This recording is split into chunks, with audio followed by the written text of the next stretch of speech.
If you haven't figured it out already, the music you listen to impacts your mood more than you realize. There's a time and place for certain music, but you've been listening to the same sad songs for way too long, and it's time to change that. I remember when I was about 14, I was in year 8, and I would listen to the same sad, depressing music. I would listen to, I always really liked Nirvana, I always liked Mac DeMarco, and I would listen to very sad music a lot of the time. On the bus to school, I'd listen to it in class, I'd listen to it on the bus home from school, I'd listen to it when I was at the skate park. It would always be an ongoing thing of just listening to sad, depressing music that lowers your mood, and it puts you just in a depressing state that isn't very attractive for other people to be around. See, the thing about sad music is a lot of teenagers do listen to it, but there's something comforting about it that makes you feel sad and it makes you feel low and it's depressing, but there's something that keeps bringing you back to it. It's like a comfortable depression kind of thing. And that's a habit you want to kick. It's something that it's like alcoholism. It feels good, but the other consequences are negative. You continue to listen to it even though it's making you sad because it reels you in all the time, right? There are so many different music genres you could be listening to, and don't get me wrong, maybe you do mix it up a little bit, but there's always, and a lot of the time this has always happened, there's always a stage you go through where you listen to just a large portion of depressing music and depressing artists. And not that these artists are bad, they're good. A lot of them are really good artists, like Nirvana is a good band. There's a fly there. There's a lot of very good artists out there. But there's a time and the place for certain kind of music, right? And it's mood altering, right? There's so many different types of music. Music is mood altering. Whether you like it or not, consciously or subconsciously, it's mood altering. If you listen to happy music quite often, you'll realize that you don't have the same shyness about you. This is what I found when I was younger. When you listen to sad music a lot of the time, you develop this shyness about you, something that people don't really understand or can't quite click with, right? It's difficult for them to communicate with you because you're just always in a sad state, a miserable state, and nobody wants to be around that. Even during the time of day when you're not listening to it, it does alter your mood subconsciously, right? I'm not saying that you always have to be in a good mood. It's not always about being in a good mood. It's about having the right attitude and how you carry yourself and having the actual belief within yourself that you can do better things, right? And I'm not telling you not to listen to sad music. I'm not telling you not to listen to it. But the thing about it is you just have to be very cautious about what you're consuming all the time. If you want to be happier, it only makes sense to listen to happier things and do happier things. Obviously, these sad songs are going to numb you out and make you feel depressed. A long time ago, when I was listening to a lot of this sad music, and it was constant, I was listening to it quite a lot because, during the school day and on the bus, and I was listening to a lot of sad music when I was in high school, especially. But my taste sort of shifted over time and I started to listen to a lot more joyful music now. I listen to more upbeat stuff, and the upbeat stuff can also feel really good to listen to. The same feeling comes with the happy music, but the only good thing about it is it's happy music. Like, it's energetic music.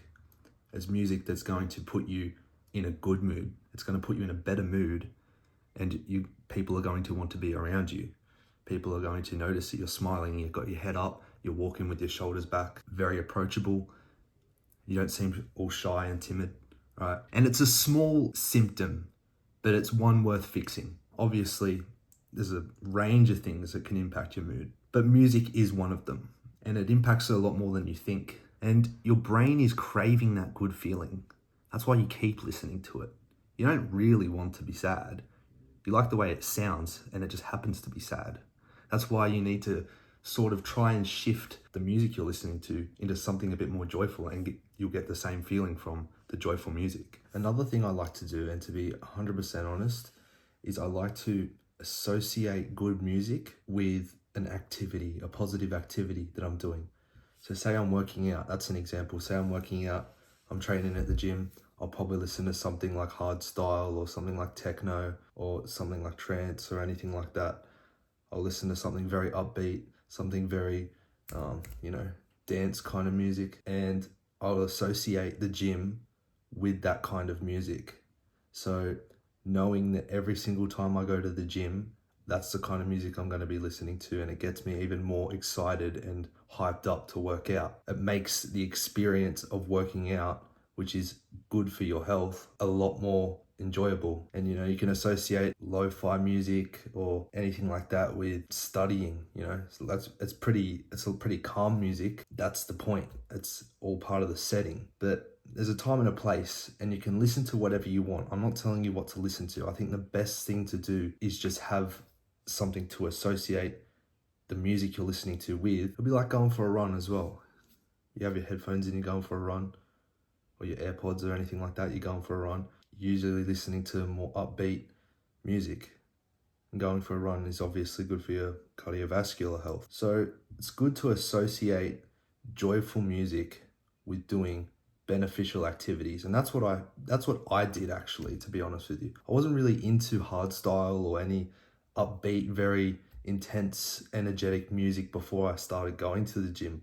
I really was just listening to a lot of sad music up until that point. Not necessarily sad music, but just music that didn't really have the energy that I could associate with doing something positive for myself. But this isn't about telling you what music to listen to. You can listen to what you want, whatever makes you feel comfortable, but it's about high frequencies and doing things that are good for you and allowing your environment, what's going on around here, to support what's good for you as much as you can. There's high frequencies and there's low frequencies.